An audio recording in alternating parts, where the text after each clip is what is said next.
Bismillahirrahmanirrahim. Assalamualaikum warahmatullahi wabarakatuh.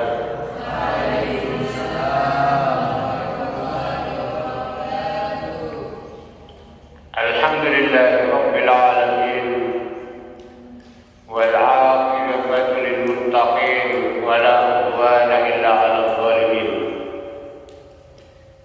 Asyhadu an la ilaha illallah wa asyhadu anna Muhammadan 'abduhu wa rasuluh. Pada kesempatan sore hari di bulan Ramadan, kita dapat bertemu kembali untuk ta'allum, belajar dan mengkaji kembali salah satu firman Allah Subhanahu wa taala di dalam Al-Qur'an Al-Karim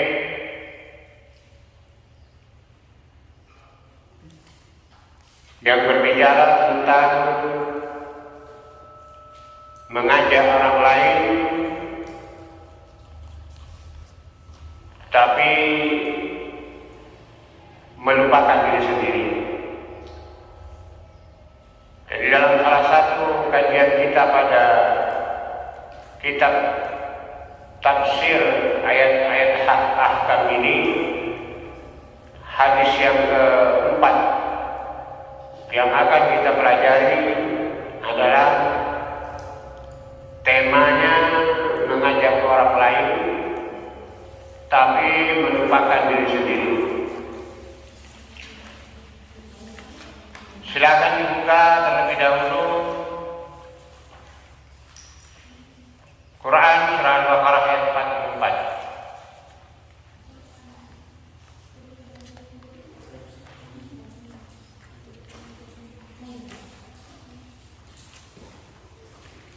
Dalam Al-Quran surah Al-Baqarah ayat 44, Allah Subhanahu wa taala berfirman, "Ata'muruna an-nasa bil birri wa tansawna anfusakum wa antum tatluna al-kitab afala ta'qilun." Apakah kamu mengajak orang lain kepada kebaikan, tetapi kamu melupakan diri kamu sendiri, sedangkan kamu membaca kitab? Apakah kamu tidak berakal? Ayat ini berbicara sekali lagi tentang mengutamakan orang lain dalam hal kebaikan, tetapi diri sendiri disampingkan. Tentunya dalam persoalan-persoalan ibadah, dalam persoalan-persoalan kebaikan, Islam tentunya tidak mengajarkan hal seperti itu.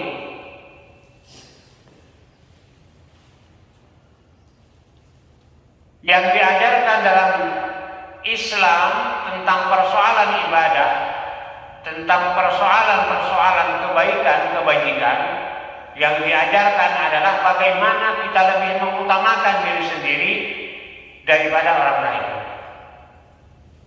Bukan sebaliknya, lebih mengutamakan orang lain, tetapi diri kita sendiri tidak kita perhatikan. Nah, itu bertolak belakang dengan anjuran, bahkan perintah dari Allah Subhanahu wa taala dan Rasul-Nya. Saya ingin sedikit memberikan contoh dalam persoalan ibadah ya.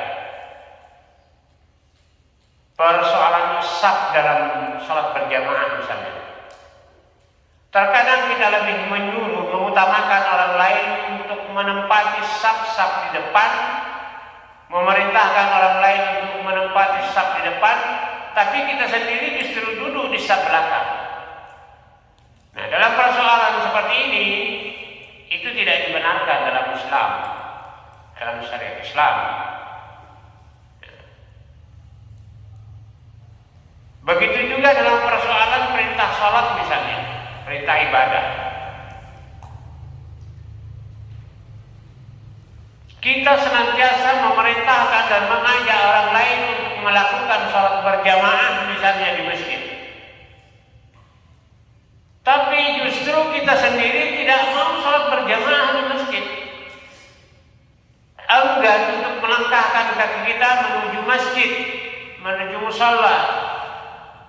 Padahal kita yang memerintahkan, mengajak orang lain untuk melaksanakan sholat berjamaah. Dalam persoalan infak, sedekah misalnya, kita senantiasa mengharapkan, bahkan kemudian berapi-api menyampaikan kepada orang lain bahwa bagaimana mulianya, besarnya infak sedekah yang Allah Subhanahu wa taala. Tetapi ketika kita diminta untuk infak sendiri, justru kita enggan untuk mengeluarkan infak kita, sedekah terbaik kita untuk kepentingan-kepentingan di jalan Allah Subhanahu wa taala. Jadi apa yang dilakukan oleh sebagian umat Islam itu sebaliknya. Padahal kata Allah Subhanahu wa taala dalam Al-Qur'an, "Kabura maqtan indallahi an taqulu ma la taf'alun." Amat sangat besar sekali murka Allah Subhanahu wa taala terhadap orang-orang yang hanya bisa mengajak orang lain tetapi dia sendiri tidak melakukannya. Kita memerintahkan orang lain, mengajak orang lain untuk sholat berjamaah, tapi kita tidak sholat berjamaah. Kita memerintahkan orang lain, mengajak orang lain untuk melaksanakan sholat, tapi kita tidak melaksanakan sholat. Memerintahkan orang lain, mengajak orang lain untuk infak sedekah, tapi kita tidak mau infak sedekah.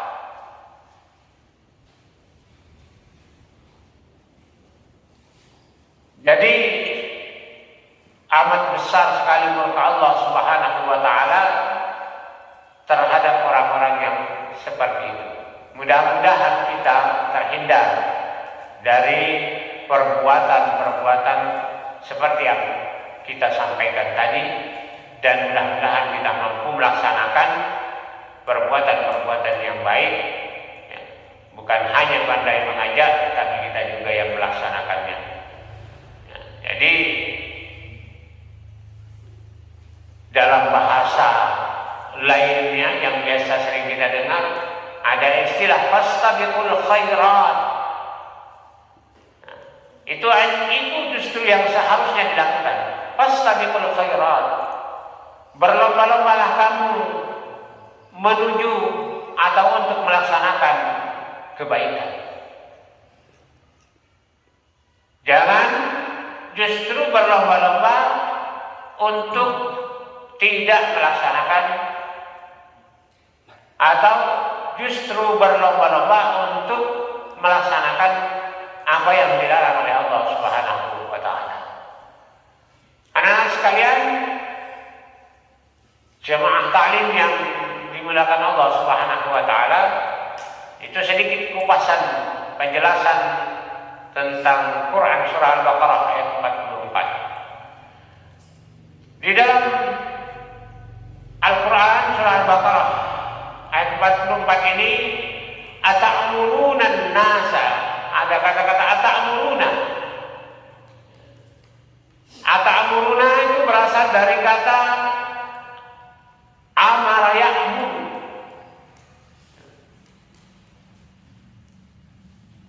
Ata'muruna itu berasal dari akar kata amara ya'muru, artinya memerintahkan atau menyuruh. Memerintahkan atau menyuruh.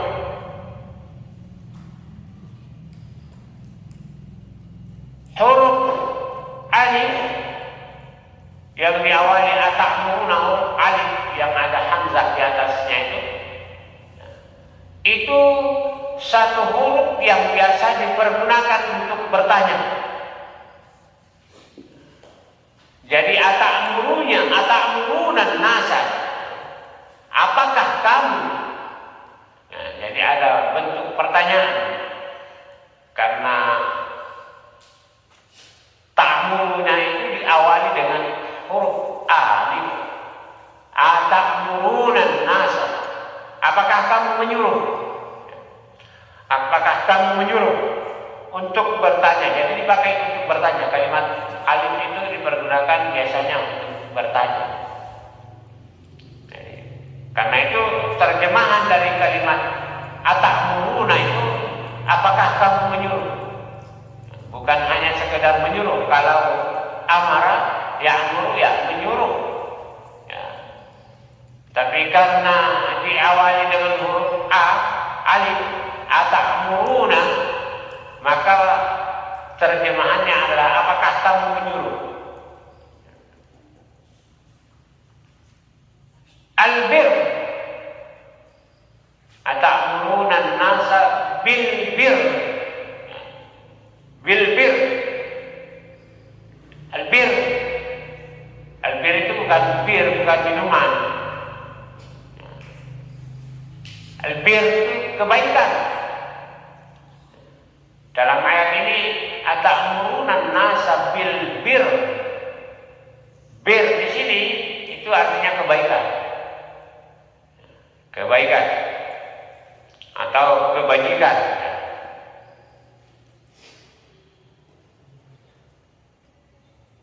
Jadi kalau kaitannya dengan ayat ini, maka albir itu adalah satu kebajikan, di mana dianggap itu sebagai satu kebajikan apabila kita berpegang teguh terhadap kitab suci, mengikuti Nabi Muhammad SAW dan lain-lainnya. Itulah yang dimaksud dengan kebajikan atau kebaikan. Ata'muruna an-nasa bil bir wa tansawna. Ada kalimat tansawna di dalam ayat ini, itu artinya adalah melupakan, mengabaikan, meninggalkan. Jadi apakah kamu mengajak orang lain kepada kebajikan tetapi kamu sendiri melupakan diri kamu, maksudnya melupakan. Tansawna, melupakan diri kamu sendiri, justru kamu lupakan untuk melakukan kebajikan-kebajikan. Orang lain kamu suruh melaksanakan kebajikan, tetapi kamu sendiri melupakan diri kamu sendiri. Nah, itu tidak dibenarkan dalam aturan Islam. Anfusakum, diri kamu. Tansawna, melupakan anfusakum, diri kamu. Diri kita sendiri kita lupakan. Hanya pandai memerintah, hanya pandai mengajak, hanya pandai menyuruh, tetapi diri kita sendiri kita lupakan.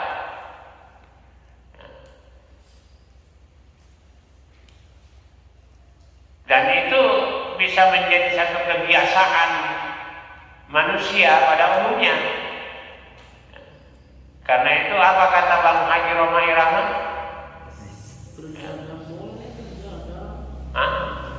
Begadang, bukan begadang. Gajah di seberang lautan kelihatan, semut di pelupuk mata tidak nampak, tidak kelihatan. Artinya terhadap diri kita sendiri kita kadang lupa.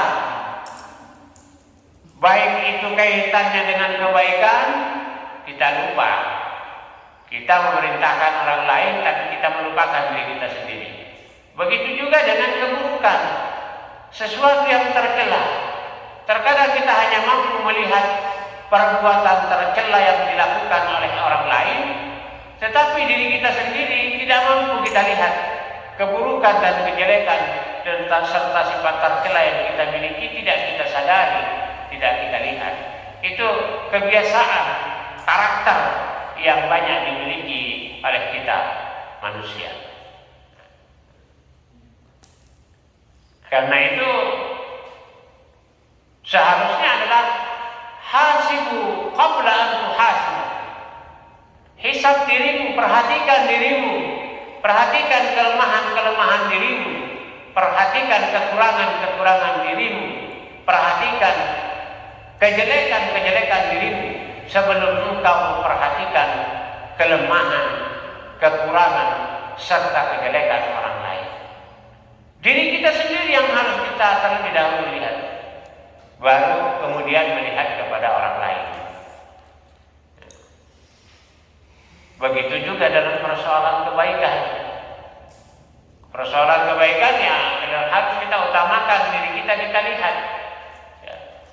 Dan ini yang seharusnya dilakukan. Sejauh mana kebaikan-kebaikan yang sudah kita lakukan, kita ukur dengan orang lain. Jangan-jangan dengan persoalan kebaikan kita justru masih berada di bawah. Kita masih jauh dari saudara-saudara sesama muslim kita. Kita masih terbelakang, terkesampingkan dari persoalan kebaikan dibandingkan dengan saudara-saudara muslim kita yang lain. Ini yang harus kita perhatikan, anak sekalian. Harus kita perhatikan.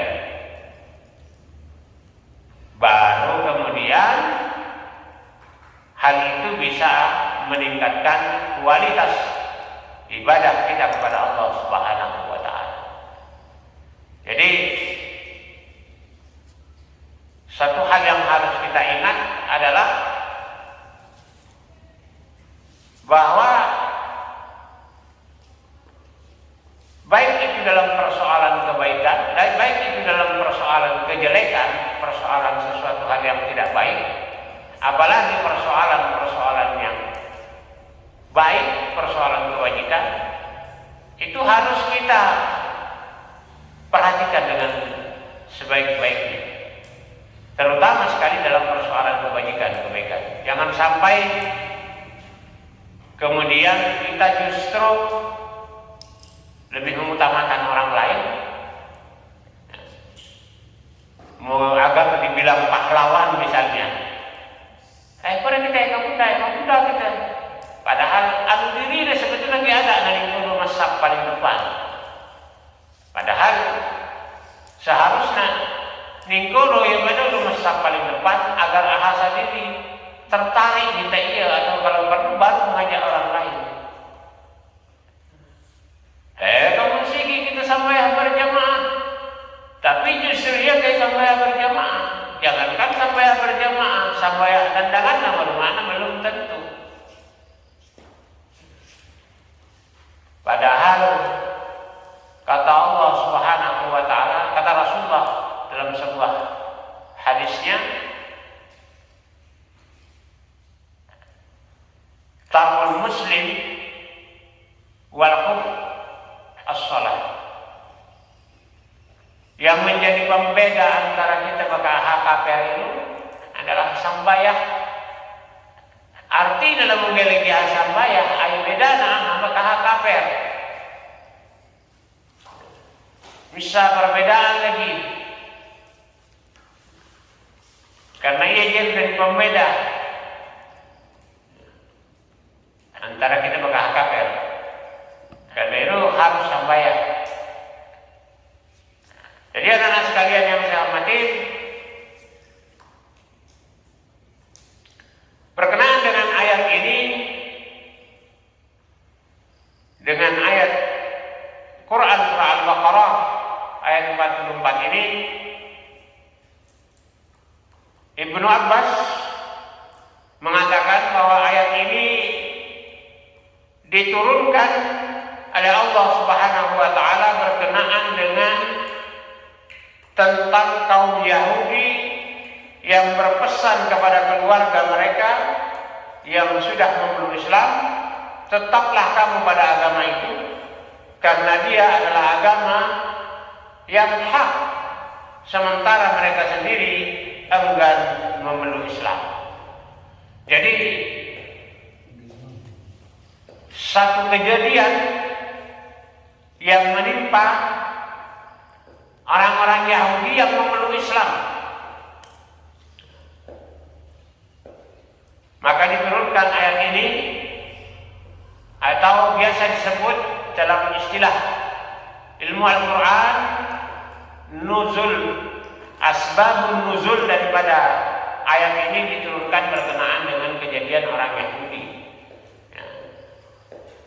yang memerintahkan orang lain untuk masuk Islam agar tetap pada agama Islam itu, tetapi dia sendiri tidak mau, enggan untuk masuk atau memeluk agama Islam itu sendiri. Jadi anak-anak sekalian yang saya hormati, memang berat, tidak mudah semudah kita membalikkan telapak tangan. Berat memang untuk melaksanakan satu kebaikan, karena di balik keinginan kita untuk melakukan sebuah kebaikan itu, maka bersamaan dengan itu pula setan itu akan senantiasa mengganggu kita, menggoda kita, karena memang itu satu hal yang dikabulkan oleh Allah Subhanahu wa Ta'ala terhadap mereka. Mereka diberikan umur panjang, mereka meminta umur panjang, tetapi dengan umur panjang itu dia berupaya untuk menggoda umat Islam, menggoda orang-orang Islam yang tidak melakukan kebaikan. Jadi sisi berat dari persoalan melaksanakan kebaikan itu memang bukan satu hal yang ringan, tetapi memang berat adanya. Jadi setan selalu menggoda dengan berbagai macam. Kita digoda dengan persoalan-persoalan dunia ataupun persoalan-persoalan lain.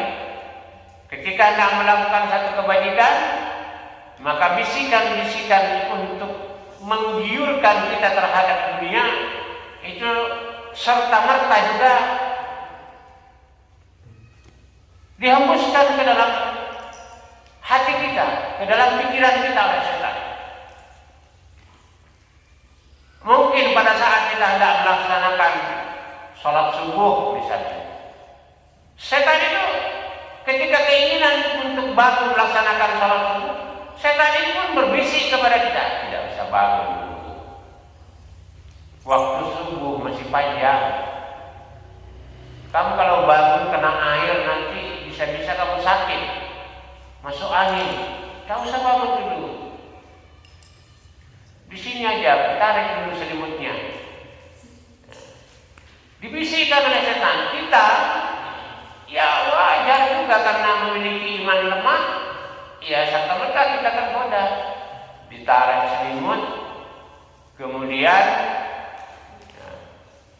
kita ke sana lagi, kemudian ketiduran. Karena ditiup nama mata dari setan,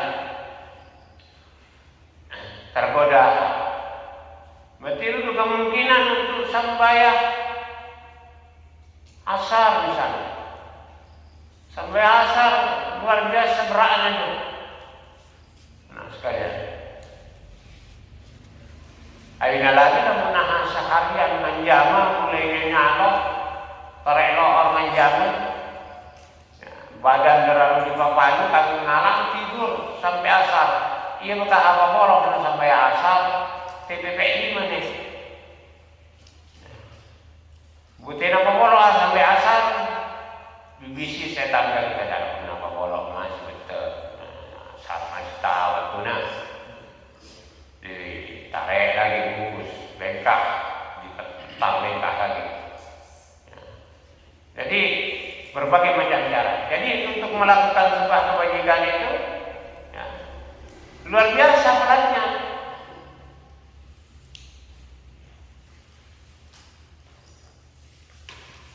Padahal gratis. Tetapi untuk melakukan sebuah keburukan, kejelekan, meskipun mahal harganya kata Roma Irama, ya tetap saja dilakukan oleh umat Islam. Dilakukan oleh umat Islam. Meskipun mahal harganya, sebuah keburukan, kemaksiatan dilakukan. Karena bisikan setan juga ke telinga, minum saja sedikit. Tekarsan kecok ke dulu. Daripada lagi kau dunia karsan dari selana. Kecok ke kau bisa. Sabu-sabu daripada lagi dari dunia, dari kau dengan dapuannya dan denganmu. Bisikan setan semua. Padahal mahal harganya. Tapi dilakukan karena bisikan setan. Nah itulah anak sekalian yang banyak kita lakukan saat ini.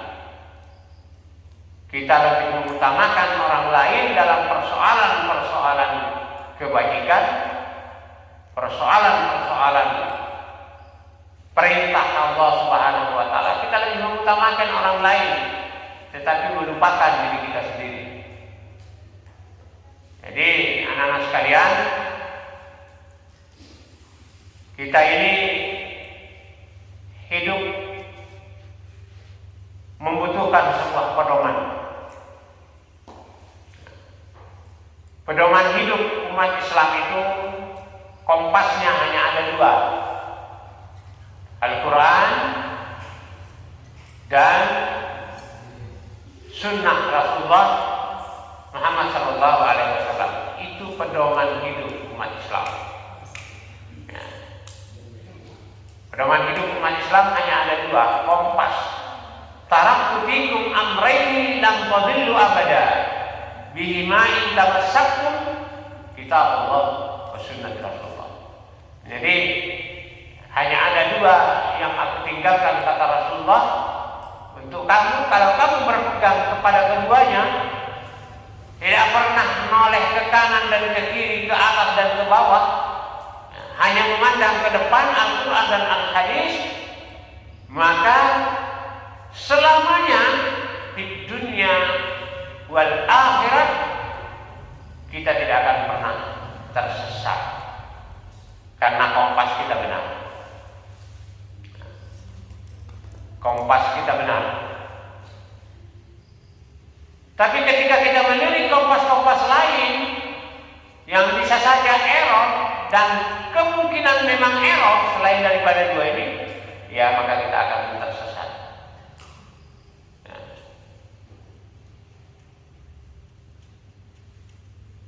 Jadi dalam persoalan ibadah misalnya, terkadang orang melihat ya, memakkeku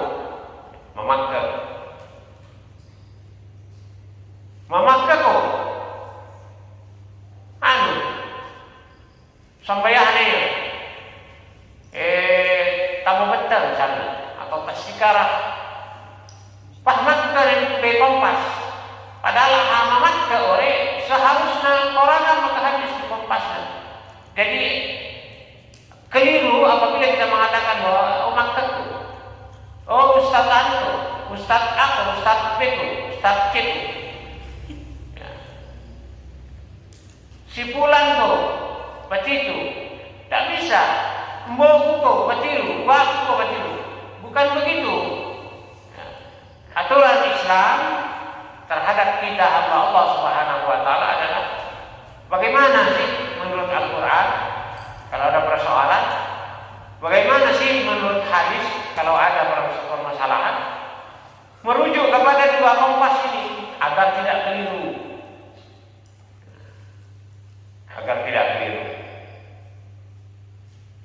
Palua sama dua kompas itu pasti tersesat, dipastikan tersesat. di dunia karena kompasnya keliru, maka akibat daripada itu akan kita peroleh nanti di hadapan Allah Subhanahu wa taala kelak di akhirat. Jadi anak-anak sekalian, seharusnya sekali lagi kita garis bawahi dalam persoalan lebih mengutamakan orang lain melupakan diri sendiri ini adalah kita garis bawahi bahwa dalam persoalan-persoalan kebajikan, persoalan-persoalan ibadah, kita tidak boleh haram hukumnya mengutamakan orang lain. Tapi yang harus kita lakukan adalah satu kewajiban bagi kita, harus lebih mengutamakan diri kita sendiri baru orang lain. Itu baru tepat. Begitu juga dalam persoalan-persoalan yang dilarang, bukan hanya persoalan perintah. Kita yang harus lebih dahulu meninggalkan sesuatu yang dilarang oleh Allah dan Rasul-Nya, barulah kemudian kita bisa mengajak orang lain agar jangan juga melakukan hal serupa. Jadi larangan, perintah dan larangan itu harus kita yang lebih dahulu mendahulukan diri kita. Kalau itu berupa perintah, kita harus lebih mendahulukan diri kita untuk melaksanakannya. Tetapi kalau itu berupa larangan, maka kita yang terlebih dahulu harus meninggalkan larangan itu. Jadi ini baru tepat. Rumusnya seperti yang saya sampaikan adalah fastabiqul khairat. Berlomba-lombalah kamu untuk melaksanakan, mengerjakan satu kebaikan. Kita yang harus berlomba-lomba dalam persoalan kebaikan. Dah sampai nata lomba. Sekolah misalnya masuk sekolahan ke sekolah. Mengkoleh dah sampai terlambat lah. Mengkoleh harus kita utamakan diri kita bagaimana bisa memberikan contoh terhadap teman-teman. Saya ini lihat saya lebih dulu berada di lembaga daripada kamu semua. Dah akan terlambat. Tapi ia di dirinya kami nak terlambat. Nah, itu dibalik. Ini lagi lah guru yang sudah terlambat, pak guru terlambat. Berarti tidak memberikan contoh yang baik terhadap murid. Jadi dah dibalik rumus kepada hata sulai. Itu insyaallah anak sekalian pertemuan kita untuk memusik itu terakhir salon. Jadi salon masih harapkan Bu hadirkan itu dengan kajian kitab Bulughul Maram lagi. Ya. Untuk selanjutnya nasi temu amanah sesuai berjadwal sama kalau Ramadan. Insyaallah termasuk nang sinana guru tak Ustaz Delalnya Hasani mengisi ya. Hari Selasa Pak ada Satana mengisi. Jadi dah membuat kesan-kesan yang tidak baik namun di luar lembaga sengaja. Nah, biasanya suku Silman, Sialban, suku dan anak. Ya, baju, mukuli dah jongkor. Ya. Jadi kesan baik. Bukan hanya buat kita ke ahmad-wahan ngajar sanggah patondok begitu. Tapi di suku berkaos besar nah itu juga tidak bagus. Jadi totalitas boleh kesan yang baik ditampilkan. Mestinya kesan yang baik itu bukan hanya pada saat ada orang lain biar terbiasa. Saat guru-guru di amanah sendiri juga ngajar, ya harus tampil bagus agar dengan demikian terbiasa. Coba lihat seperti Sandi, pakai songkok bugis terus, songkok Makassar.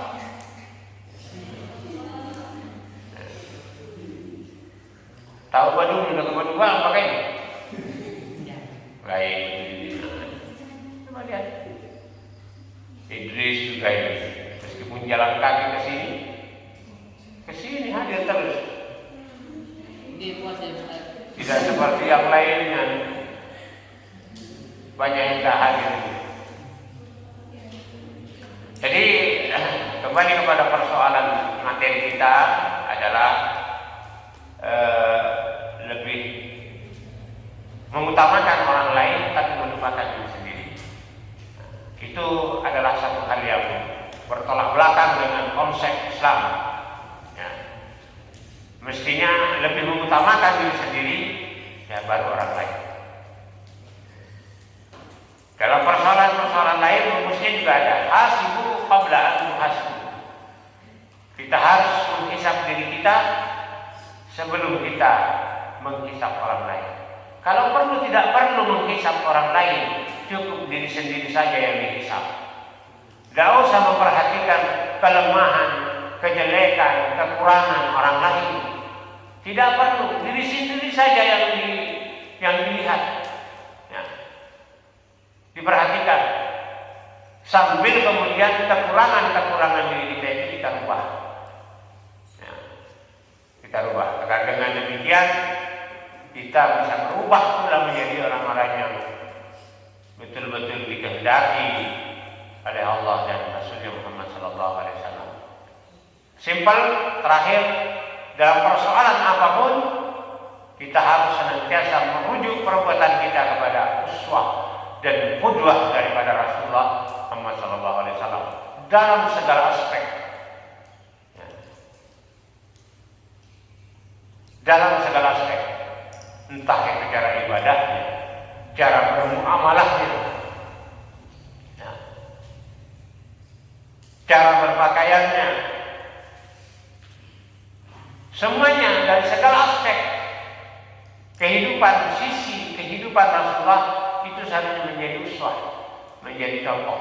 Barulah bisa dikatakan kita sebagai orang-orang yang betul-betul menjadikan Rasulullah SAW sebagai follower kita, sebagai orang-orang yang benar-benar kita cintai, sesuai dengan aklamasi yang sering kita lakukan pada diri kita sendiri, bahwa Rasulullah adalah Nabi kita, penuntun kita, pembina kita, yang kita junjung tinggi, manusia terindah yang pernah menginjakkan kakinya di bumi ini. Barulah aklamasi itu berlaku. Kalau hanya pada saat waktu-waktu tertentu saja aklamasi itu dilakukan, tapi setelah itu hilang, itu namanya cinta monyet. Jadi cinta kita harus betul-betul cinta yang sesungguhnya. Itu saya kira pertemuan kita untuk kajian tafsir ahkam atau tafsir ayat-ayat ahkam pada kesempatan sore hari ini di hari yang kelima di bulan suci Ramadan ini. Insyaallah ada umur panjang kita bertemu kembali di lokasi lembaga kita Amanah Islamic School sesuai dengan jadwal yang sudah ditentukan. Tentunya materi saya tetap untuk sementara usul fikih kita pending dulu selama bulan Ramadan. Kita hanya fokus pada 2 kitab, Bulughul Maram dan Tafsir Ahkam. Bulughul Maram besok tolong teman-temannya dikoordinir agar hadir semua. Di bagian barat banyak yang tidak hadir. Ya, Wawan, terus anaknya Pak Saman. Ada ya? Ada Rahim.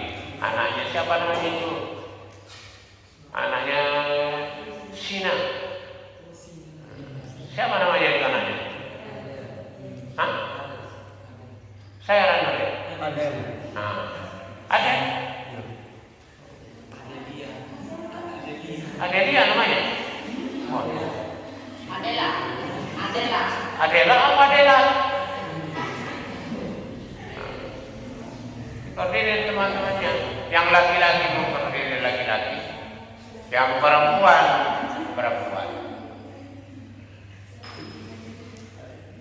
Coba lihat Idris ini, orangnya sederhana tapi rajin. Banyak sekali kelebihan-kelebihannya ini. Boleh dibilang untuk dipelak, dia inilah hackernya, hacker di IT. Ya. IT-nya ini luar biasa dibanding kamu semua. Termasuk gurunya Pak Hamdi itu masih merujuk kepada dia.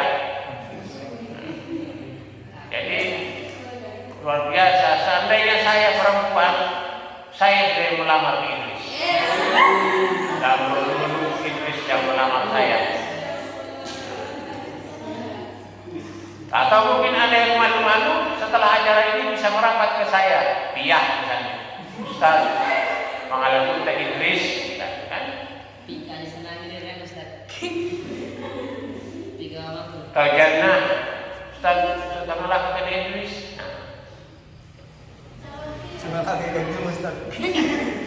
Sebelum janur kuning meletus, tidak ada istilah calon siapa, ada lomba untuk mencari kebaikan Iblis berebut.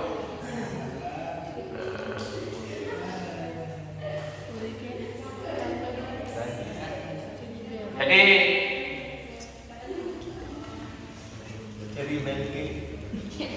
contoh di sini, nah, sederhana tapi luar biasa antusiasnya kegiatan.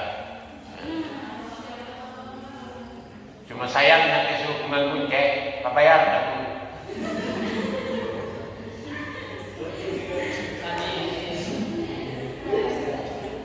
Nah, kalau aku bayar Idris,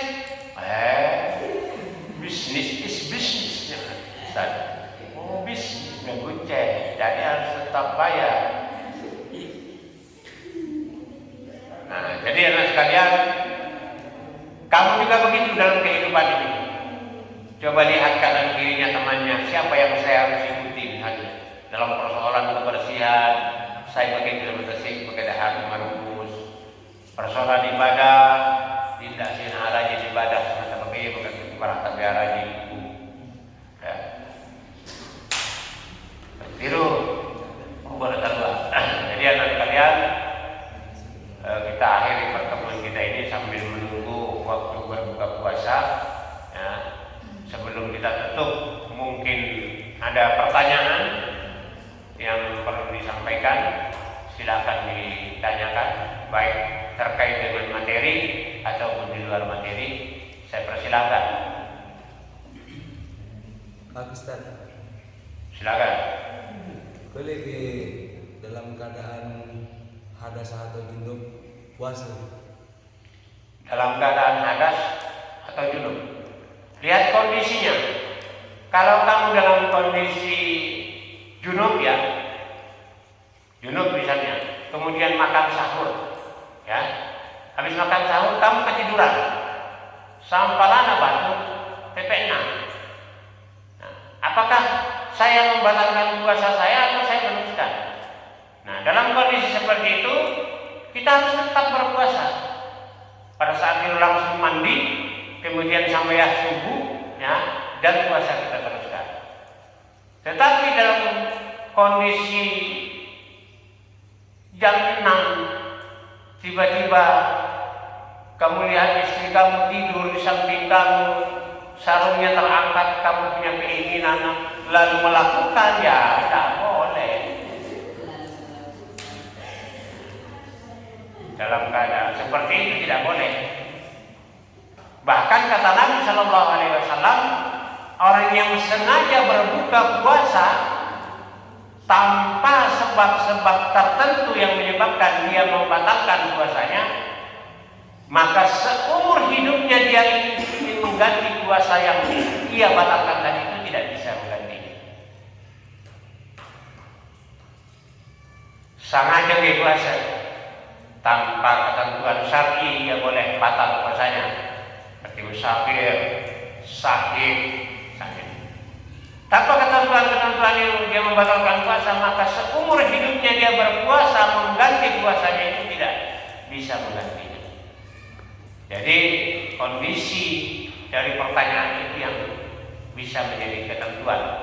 Kalau kamu berhadasnya junubnya itu sebelum waktu puasa masuk, sebelum waktu imsak, ya, kamu junub ketiduran, maka pada saat jam 10 pun pagi baru bangun, harus jam 10 itu mandi, sholat subuh, ya, baru lanjutkan puasanya. Tetapi kalau sebelum subuh, sebelum imsak kamu junub dan kamu tidak tidur, sadar bahwa kamu sedang junub, maka harus mandi secepatnya. Tak boleh melanjutkan puasa kalau dalam kondisi junub. Ada pertanyaan lain? Biasanya itu tidak pernah sepi pertanyaan. Soalnya anak buahnya Rocky Gerung ini, saya perhatikan statusnya Rocky Gerung terus. Kalau tidak Rocky Gerung, bisbahak.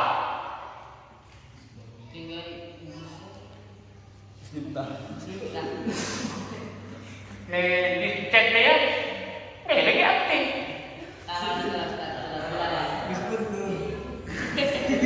Ini kayak foto aktif guys.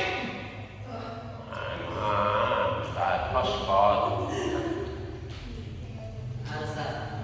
Apa? Kalawat. Sementara waktu lagi tasawuf, kalau waktu subuh lagi mengenai. Ketika ia nanya tak, bah kamu sih katanya ada yang Ustaz. Apalagi kira anu minta.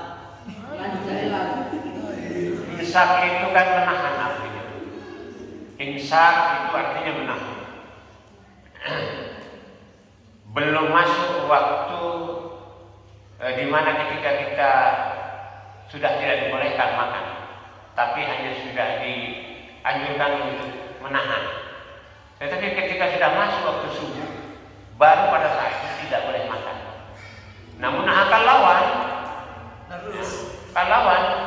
narus. Gimana dia istilah narus itu? Narus kayak kuliah kemudian subuh, tak katonan subuh lagi 5 menit, tidak jalan yang air itu headset dipasang dia berkata kali hambah gini kita itu hanya hayya sholat minta masih udah mau ada bukannya hakamat nih. Nah itu sengaja. Jadi puasa tetapi kalauan maka harus narus. Tidak ada ayat atau hadis yang mengatakan bahwa harus boleh tidak berpuasa.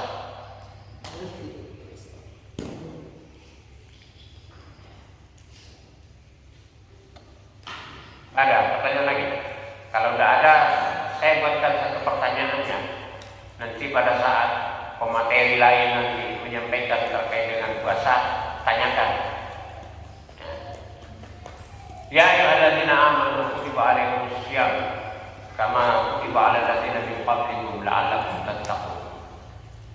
Kewajiban melaksanakan puasa itu sudah diwajibkan terhadap orang-orang sebelum kita. Nah, yang ingin saya tanyakan, bagaimana pelaksanaan puasa yang dilakukan oleh orang-orang sebelum kita? Kalau kita ini kan sudah jelas ada tuntunannya. Padahal kewajiban melaksanakan puasa itu diwajibkan terhadap orang-orang sebelum kita. Bagaimana pelaksanaan puasa yang mereka lakukan ini? Itu pertanyaan saya, mungkin bisa nanti ditanyakan kepada yang lain. Ya. Pemateri yang menyampaikan masalah puasa. Kalau saya kan bukan masalah puasa. Nah, jadi itu aja anak sekalian, kita untuk pertemuan kita untuk kajian tafsir ayat-ayat ahkam pada kesempatan sore hari ini, mudah-mudahan ada guna dan manfaatnya dan diridhoi oleh Allah Subhanahu wa taala. Kita akhiri billahi taufiq wal hidayah. Assalamualaikum warahmatullahi wabarakatuh.